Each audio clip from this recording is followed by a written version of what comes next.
Noon, everyone. We are well and truly past the halfway mark for day one of today's conference. Thank you once again for all attending.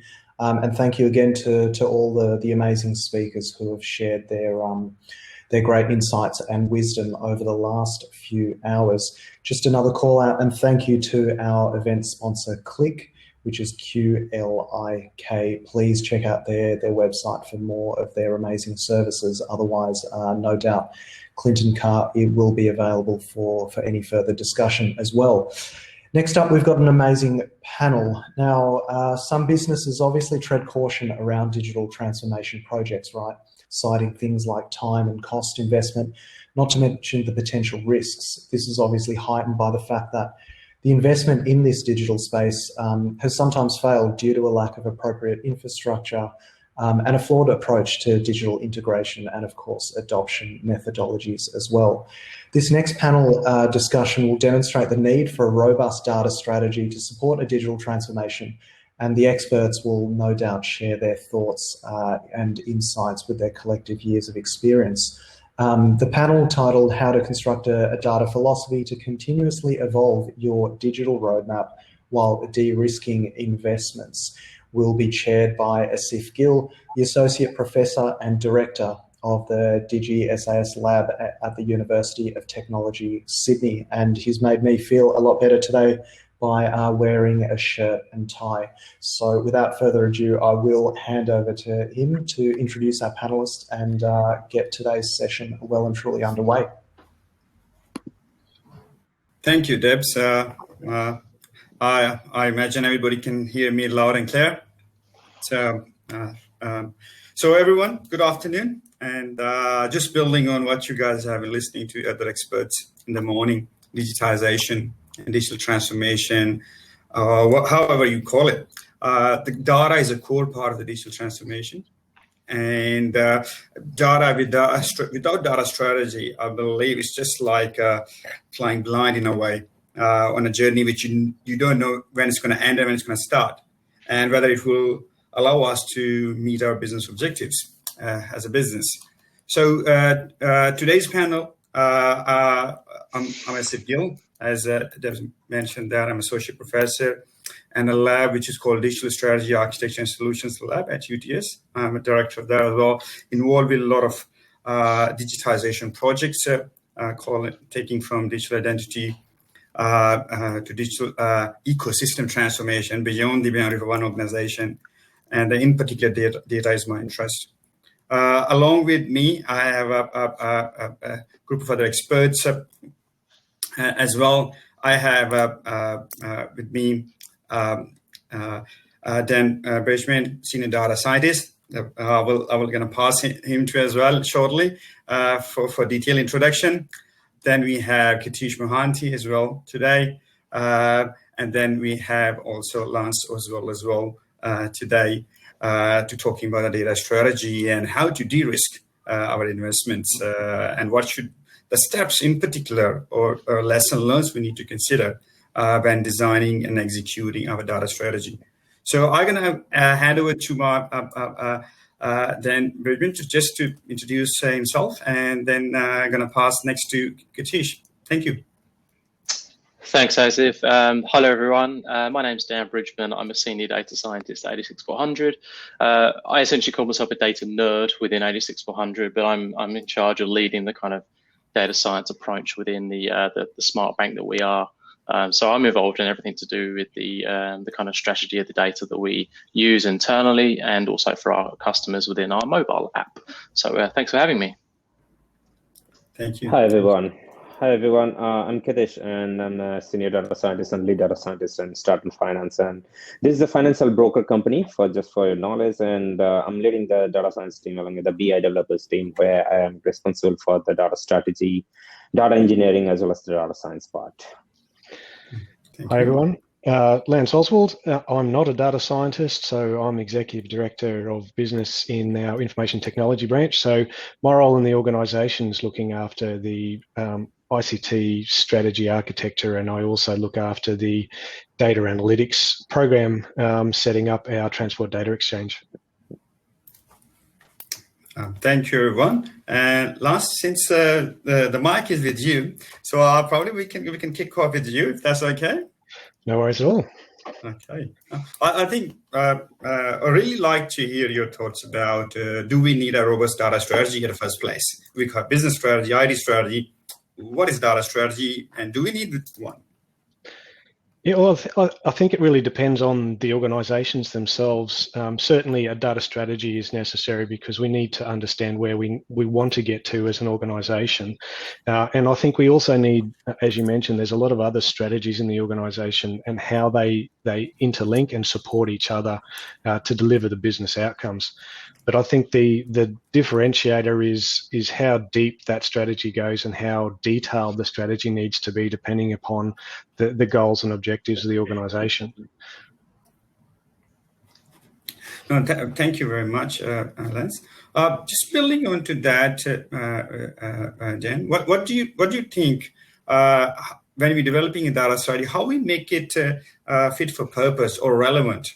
What are the key things you think important thing we need to consider? Certainly, I can speak from our organisation's perspective. We're quite a large, diverse organisation. We've effectively got 5 businesses in one. And one of the key things for us around the strategy was that we needed the buy-in from all of the parts of the organisation. So they all needed to see and understand where they fitted and the benefits that they could get out of the data strategy and where we were trying to head, and have input into developing that process. And I think that's probably where we've had quite a fair bit of success, and it certainly was a result of getting that business buy-in up front. I think it's a great point, business buy-in, to finish it off. Dan, I can have the same question for you if you build on that, how we can make a strategy which is fit for purpose and aligned with our digital transformation roadmap and business objectives. So, with you? Yeah, sure. So I think what Lance has already said is pretty key, and it depends not just on the diversity of the organization, but also the maturity of the organization, because you'll have a different approach. I would imagine that 86400 as a startup smart bank is going to be a little bit different to a department when it comes to the strategy you apply with your data. So for us, as an example, the value has really been on quick wins that we can present to our customers and how do we use data to get there. So that means that we need to understand truly what the value is to our customers or to the business, and then align a strategy that allows us to do that at speed. And if it doesn't work, we just pivot. I mean, there's many years ago there were strategies, being applied that would be, a waterfall-esque strategy that, you do this, you do this, you do this, etc. And they're just far too rigid, and you waste too much time and money. And I've seen it happen where we spend too much engineering time trying to roll out these strategies, and for little gain as well. So I think really, in summary, quick wins for the most amount of value you can get at the time, and then just iterate on that as quickly as you can. Excellent point. I'm going to go back to Katish, to you on that. I think our topic is linking towards de-risking investments. So how you see the strategies to avoid failure, and how we can de-risk the investment? Yeah, in some cases, I'd say the very first thing is when it comes to data strategy and the data science team is involved. I'll just explain this one in terms of data science perspective. So when it comes to data science, there's all experiment happens, and experiments are meant to be failed.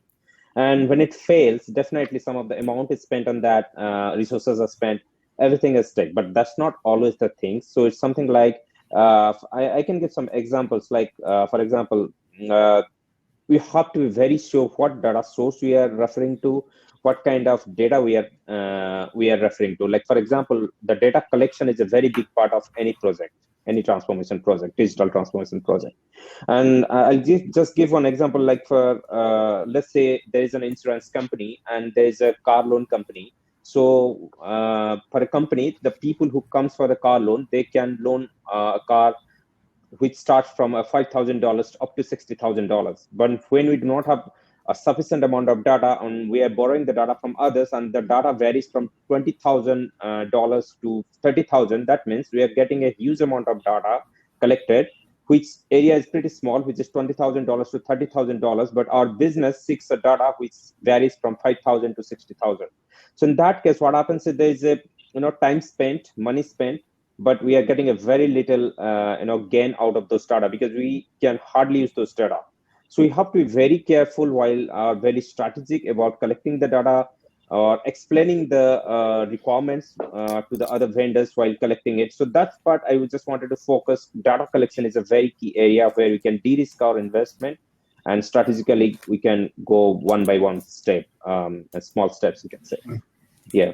Truly, I think this is a great point. Since strategy is around our data assets, so really important to identify those assets and continuously evolve those assets, because those assets have value, and those assets needs to be have appropriate strategies included in for the ongoing digital transformation and beyond digital transformation as well.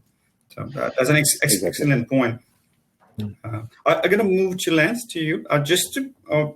Keeping on that risk-driven approach to data strategy, if we can gather from what Katish mentioned that as well, and I can see somewhere it links to a data governance as well, having a collection of the data, and from the collection of the data, we have data governance as well in place, identifying the owners and other custodians, other people as per their roles and responsibilities. But also, this probably driving me to come to the point, what are the principles or approaches you have used to de-risk the investment, in particular from a data strategy point of view? So, Lance, over to you. I'll pick up on some things that Dan mentioned earlier. From a TMR perspective, when we first started that traditional approach of having a look at, the massive architecture, the great gobs of work before any business value, and we probably spent 6 months having a look at starting that, and we stopped it because it just wasn't providing that value. And I think that's probably one of the key de-risking strategies. So we have actually pivoted the strategy over the last, it's a 3-year program, and the program itself actually changed to very small incremental steps, delivering business value immediately over very short, sharp proof of concepts, and then allowing the business to take that forward. And I think that's allowed us to not only learn as we go, we can meet the business where they are, because we've got a lot of variability in the organization as far as the data analytics capability. We've got some really, really smart data people in certain parts of our organization, right through to, I suppose, less adept individuals using data, and we can go in and help them and provide business value at whatever level that they need. And that's really helped us get maximum value from our objectives for the investment that we've made. Yep. Excellent point.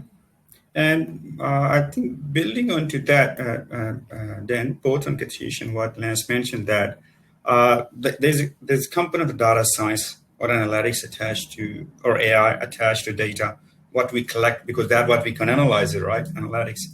And we've seen certainly in some places, in my experience, that there's a lot of adoption of AI, but AI happening in a very ad hoc manner in different areas, business area, with different tools sometimes, and they're very much like on an ad hoc basis. Okay, how they are linked up to the strategy. And my question to you is, Dan, to discuss the pitfalls of AI without a data strategy. What's your thoughts about that? Yeah, sure. I think first off, on one of Lance's points about the de-risking, etc. One of the key things that I think can also be applied to your data strategy, something that I've seen work, and I've also been in projects that have failed, is you don't define what is successful. If you don't show with your stakeholders what is defined as success, you may never get there, and it will continue going. And I've been in projects where we've actually defined, okay, I'll use a data science model as an example. We're only interested in 80% accuracy or whatever the metric is. If we're able to get there, then we can move on. But if you don't have that and you don't define success, you can't actually necessarily ever get there, and you'll always be burning, kind of spending money, more time on that. So I think that's a really, really key thing to actually look at as well. When it comes to AI, AI is such a buzzword, a bingo word, whatever you want to call it. I think it's used so frequently. I think the important thing is, again, aligning the value to something that, if it's not quick win, but is of high value for something that is narrow scope. So it may well be you want to classify classify fraud, for example. In a banking environment, fraud is very key. So applying artificial intelligence kind of techniques to that, at a narrow scope first, is much better than trying to do something that's incredibly advanced, uses the latest deep learning models that your DevOps team and other teams can't even roll out because they haven't even got the patterns and kind of pathways to allow that work to kind of continue. So I think starting simple allows you to build up momentum with what you're trying to get to with a data strategy. If you can't ever get there, you can't build the momentum up. And if you don't build the momentum up, you don't get the sponsorship from your executives, then they may can it anyway because it's costing too much money. So I think it's absolutely key to start something simple and just build from there and iterate what like Lance and Katish was saying as well. No, absolutely. I think starting small and iterating through that's a really key aspect of that. You touched on about the DevOps and AI and advanced analytics, other things. So really, I think there's an open question. Maybe we can start with Hatish over there. Like how and what are you think the challenges around deploying AI or data science outputs, in other words, into production to really make it available to the stakeholders so they can see the value? So what are the challenges and what are your suggestions around that? So Katish, over to you on that. Okay, fine. So when it comes to the data science, productionizing the data science artifacts, I'd say, I can start it like when the data science and AI started, maybe when I say started, it's like ramping up in the industries, maybe 4 or 5 years ago, like where most of the industry started acquiring this AI part. So they started to investigate on some tools. Like, for example, it started with MATLAB, then they went to the R programming languages, and nowadays Python is mostly used language for data science part. So when it comes to productionization, they really didn't get fit well to the DevOps. Like, for example, I can say a particular program which is running in the production, let's say a particular data engineering task, which may kill a less amount of memory unless until it is not processing huge number of data, or let's say it's processing just one row of records. It will take very less amount of memory. But when it comes to data science or building a model, so model itself loads and it may take up to some higher amount of memory, let's say 8 gigs. So that's what the main challenge. So it has to be very aligned to the DevOps teams. Like, it has to be discussed in the very beginning. Okay, this is what the strategy should be. This is how the data science framework should work, so that the DevOps engineer can give his inputs, because data scientists are not the best ones to decide the DevOps architecture and their production and productionization pipeline, but they are the best to decide their algorithms, what is the necessity and the necessary resources for the algorithm. So it is a kind of joint work, I would say. And the challenges, when you say the challenges, definitely on part of deployment, but nowadays the cloud formation, cloud and other stuff is coming up, which are dedicated for the data science and machine learning activities. So those things have also made our lives easier, or mostly the data scientist life easier, bit easier and independent as well. But initial days, there are so many challenges when it was on-premises system, I would say, but nowadays the challenges are a little bit reducing. Yeah, that's how I would say. Yeah, I think if I can add on to that, because I think it's so important, the cross collaboration, not just with your operational, DevOps style teams, but also, again, dependent upon your business. So I can only speak for kind of 86400. We collaborate with our, customer experience and design teams, because at the end of the day, if we're going to be building something that customers are going to be seeing, then we want to make sure that any kind of models or data that's being presented is something that works with the interface and user experience of those customers. But being aligned and like working in tandem with DevOps, and particularly as Katisha said at the beginning of a piece of work, is absolutely key. Because if it comes to the end of the piece of work, it's going to be too late, and it's then going to delay the work anyway. So having the kind of the links between your IT operations and your DevOps style teams is so key. And I think you just have to establish those links. Obviously, there's not always going to be a necessary or natural fit, But again, getting momentum, and when people get familiar with what is being required of a DevOps team or a data engineering team or a data analysis team or whatever, then it becomes a bit more clear. But just having those cross collaboration things or relationships is so important, because data science isn't just a one-man team, and it isn't just one person doing that. And I think just adding on the other two, Kate Carruthers mentioned this morning some stuff around doing the data governance first, particularly with AI from a public sector organisation, and Ian Opperman also mentioned it as well. Around, making that data available outside the organisation is one thing, but making sure we have the data governance involved as well. So not only do we have the teams that are producing the data, but we've also got the teams from a business perspective that are looking over the potential use cases for that data outside the organisation to protect privacy and how that data could potentially be used, and the biases associated with AI and ML type use cases. Yeah, I mean I think that's a separate conversation, isn't it, Lance? I mean, around the compliance side of things, because when you start surfacing up data external to the organisation, privacy and compliance, is so key as well. But yeah, I totally agree. Yeah. And I think this is a great discussion. I just do a quick check if we have any questions from audience before we continue. They can put in, I think, the live probably chat and QA's area if there's any question.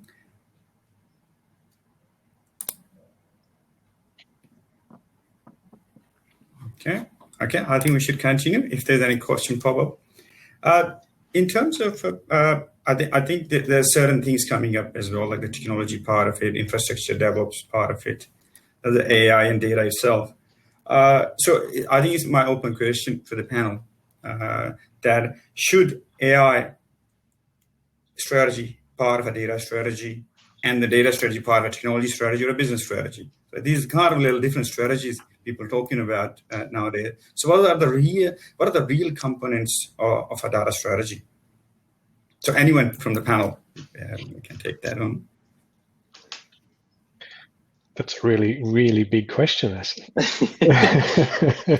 And look, I'll take a little bit of a crack, and by no means, I mentioned earlier, I'm not a data scientist, so the AI ML stuff, I know the words, but I think it really depends on the organisation and the outcome the organisation is looking for, as to whether you have, an AI strategy part of a data strategy, or a data strategy part of a technology strategy, or they're separate strategies. And I think it really depends on the organisation itself. From a TMR perspective, we do have a technology strategy, and we also have a data strategy, because we wanted to ensure that we had a defined focus on the outcomes that we were trying to achieve from the investment that we were making in the data program. And so we've separated it at some point in time. I'd suggest it may come back together. Yep. Yeah, I think it really, again, it comes back to the business and the outcomes of the business itself, because data science is really about solving business problems. It's not really about rolling out the shiniest and glamorous data science model. And I think that as long as you're able to agree with the business what is the particular problem, or big, significant business problem that, a more advanced data science technique is going to do, then sure, that can be rolled into the strategy. I don't necessarily think you need a separate data science strategy in its own right, particularly because data science is very, very iterative.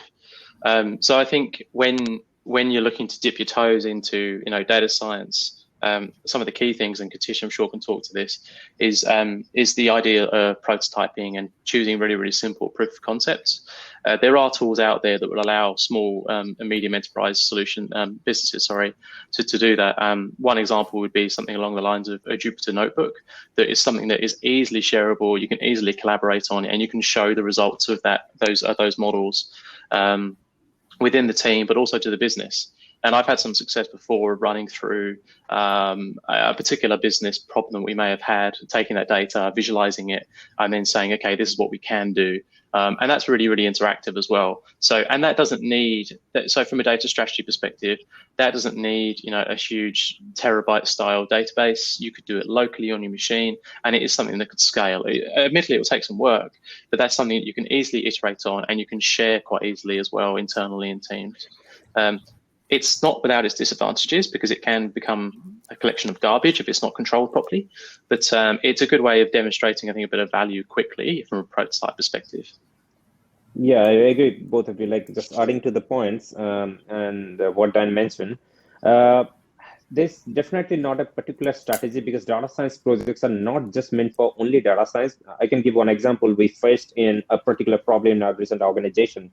We had to build a lead scoring mechanism, but and for a data science project, there has to be a particular set of data which talks about, or as a kind of tagged data, I would say, like a customer profile, a particular lead score. So those kind of data we should have, but we didn't have those sub data. So in that case, we really can't jump directly into a data science or data science strategy, but we have to make a particular pipeline or strategic pipeline where we can, eventually reach up to that point. So we can just build our data, collect our data, again, build some other model. So the data science model is just not the foolproof model. In a particular data science project, there might be 5 to 6 data science models, 5 to 6 steps of data engineering, some DevOps pipelines. So all those together can make a data science strategy or project very successful. So I'd say there's no very unique strategy or unique point. It all varies depending on the project and depending on the situation. Like some examples, like we might have seen, there's very less data, or most of the data is missing. So in that case, the strategy might be different, where we have a foolproof data and some massive amount of data. So it again varies on the data set we have, business we have. It has to be aligned with the business and business signature as well. Yep. I think we are just 3 minutes to the end of this session. Any takeaways, lesson learned quickly, panel want you to mention?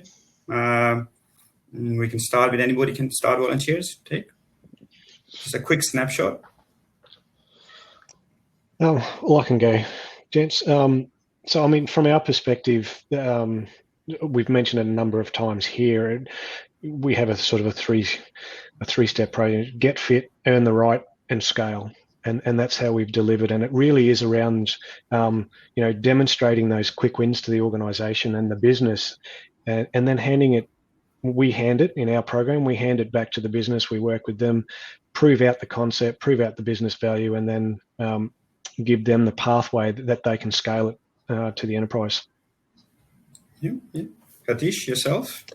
Yeah, so this is all we have to think of is that strategy we are making has to be in line with the business, and also de-risking the investment, because everywhere the cost is there, resources are involved. So we have to take a very small step-by-step approach to lead into that area, because the very first step, if we say, we have to do an analysis and read the data carefully. When I say read, it has to be read and get some insights out of that. We have to extract some insights, which is it's nothing to prediction, nothing to recommend anything. It's just extracting and understanding the data more. That's the key point, I would say. In this discussion. Dan, thank you. I think so frustration of a data scientist can sometimes be the communication side of things. So if you can build the best model in the world, but if you can't communicate what that model is trying to do for your business or the value it's trying to demonstrate, then it's useless. So I think communication is absolutely key, and just focus on that. I think that's excellent. I think that was an excellent discussion, gents. I think a lot to think about it, being aligning strategy to the business, starting small and scaling, and iterations, collaborative nature, and communication. So I think these are really good points to take away when we build our data strategy fit for digital transformation. I will say finally, one close thing as well. Of course, it's a de-risking the investment as well, but also we look at the data assets and their value and risk to those data assets and value when developing data strategy as well. And that will be good, probably risk-driven approach to data strategy. Thank you very much, everyone. And I hope we have a few things to think about it beyond that. So, over to you, Deb, if you're around. Thank you. Thank you. Thanks, Asif. It would be dangerous if I wasn't around. I would have made you close up for today, mate. So you did a fantastic job, and thanks to all of our panelists as well today. I particularly loved that discussion, guys, because you obviously went into a bit of the belly of the beast when it comes to all things data, technology, artificial intelligence, and ML, and you also did it in a way that made me feel like I wasn't completely stupid, because I actually followed along and understood what you guys were saying. So thank you for distilling it in that manner. As I mentioned, everyone, thank you for today. Thank you especially to all of yourselves for coming along today. I know some of these virtual conferences don't necessarily have the same panache as they do when we meet in person, but nonetheless, there's been some great speakers and some great content today, particularly around a few areas, which I'll just quickly summarize before we wrap up for today, but particularly with respect to transformational strategies. How do we focus on pockets of growth, profit, customers, and of course, how do we double down? Leveraging the most out of your data strategies and data models with a strong focus on communication across the board. I think the four gentlemen before covered those points very, very well.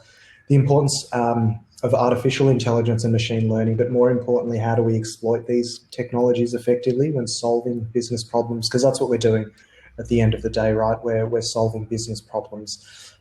Focusing on real change centered around solving business challenges and not just rolling out shiny technology for the sake of it. And finally, learning from some of the epic fails, but more importantly, pitfalls when it comes to digital transformation.